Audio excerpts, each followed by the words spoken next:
please share your thoughts with me on this great fight between Terrence Crawford and Amir Khan? Yeah, I love this fight because they're both extremely good technical fighters. They both know how to box. I think the public is going to love the fight. I look forward to it. I mean, Amir Khan, if he fights the right fight, is going to take this fight down to the wire, to the judge's decision, and who knows how it goes. Amir Khan, the only thing he can't do is to stand there and trade punches with Terrence. If he does that, he's at a disadvantage. If he fights his fight where he goes a lot of movement, a lot of hand speed, he has a hell of a shot to win the fight. You've been around boxing for a very long time, probably half a century. What's been your biggest promotion, your biggest show? Well, I've had been fortunate. I've had a lot of big shows. I mean, I love, part of a big show is the result in the ring. The big fight. So I would look at the Thriller in Manila, Ali Frazier. Great fight, living death. They went back and forth. Finally, Frazier couldn't go out for the 15th round because his eyes were shut. Hagler and Hearns was a tremendous fight. Did land off his business. Hagler and Leonard, De La Hoya and Trinidad. All of these fights were Mayweather and Pacquiao. All of these fights did great business and were captured the attention not only of the boxing people, but all people around the world. Talking about promoters, if you compare back then to now, how difficult is it?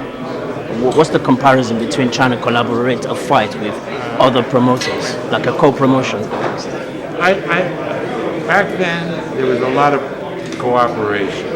Even rivals like King and myself cooperated to do big fights.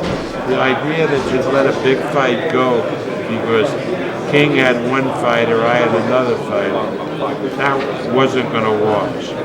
Now I think promoters will cooperate with each other, except for Al Heyman, who insulates his fighters. Other than that, I think there's cooperation. As witness this fight, because Amir Khan still has one fight left in the UK with Matchroom Boxing, and they stepped aside to allow this fight to happen. Let's talk about the heavyweight scene at the moment. How do you see it? How do you rate them? The three main parties. I'm not going to rate who's going to beat whom, but I'm going to rate them like a promoter would. In the States, Wilder and Fury are the guys who resonate. Joshua does not resonate in the United States because he had never fought in the United States. When he fights here, no matter how big the fight is, it's shown in the afternoon on television, usually on a small platform, and nobody watches it. So Joshua is an unknown quantity in the U.S. Fury and Wilder, particularly because of their last fight, are known quantities. Who would win among the three? I don't know. You'd probably have to watch in the ring. Wilder Wilder definitely has the best punch of all of them. He can't box worth a damn. He's really easy to pile points up against, but he has that great punch. Fury, I think, is going to only get better now that he's fighting more frequently. And Joshua is an enigma to me. I mean, I was over here when he fought Parker, who was just an ordinary heavyweight, and he struggled with Parker. 1 second.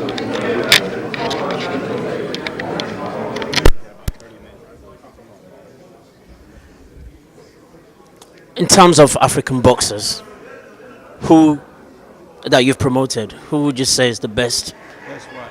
African boxer? Well, I think Isaac Dogbe, uh, uh, he had a bad outing the last fight, but I think he's going to be a big star. I really like the kid. He's terrific, and